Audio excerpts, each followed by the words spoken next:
আৰু ইফালে অসমৰ নিজা কৃত্ৰিম উপগ্ৰহ স্থাপন কৰাৰ এটা প্ৰস্তাৱ ডাঙৰ ঘোষণা এই মুহূৰ্তত আসাম সেট নামৰ এই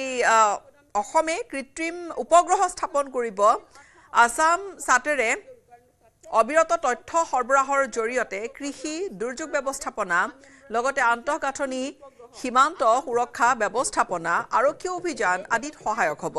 ইছৰোৰ সহযোগত অসমৰ মহাবিদ্যালয়ৰ শিক্ষাৰ্থী পৰীক্ষামূলকভাৱে কৃত্ৰিম উপগ্ৰহ নিৰ্মাণত উদগনি তথা কল্পনা শক্তিক উজ্জীৱিত কৰাৰ এটা ব্যৱস্থা কৰা হ'ব আৰু ভাৰতীয় মহাকাশ গৱেষণা সংস্থা ইছৰোৰ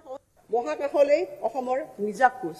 কেন্দ্ৰীয় চৰকাৰৰ মহাকাশ বিভাগৰ অধীনস্থ ভাৰতীয় ৰাষ্ট্ৰীয় মহাকাশ উদগনি আৰু কৰ্তৃত্ব প্ৰদান কেন্দ্ৰ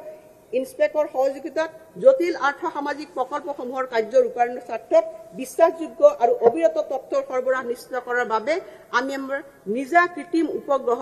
আসাম সাট স্থাপন কৰিব বিচাৰিম এই ব্যৱস্থাই আমাৰ কৃষি দুৰ্যোগ ব্যৱস্থাপনা আন্তঃগাঁথনি বিকাশ সীমান্ত সুৰক্ষা ব্যৱস্থাপনা আৰু আৰক্ষীৰ অভিযান আদিৰ ক্ষেত্ৰত উৎসৰ্গিত সেৱা যোগানত সহায় কৰিব ইনস্পেচ আৰু ভাৰতীয় মহাকাশ গৱেষণা সংস্থা ইছৰোৰ সহযোগিতাত অসমৰ মহাবিদ্যালয়ৰ ছাত্ৰ ছাত্ৰীসকলক পৰীক্ষামূলক কৃত্ৰিম উপগ্ৰহ নিৰ্মাণ কাৰ্যত জড়িত কৰি আমি তেওঁলোকৰ কল্পনা শক্তিক উজ্জীৱিত কৰিব পাৰিম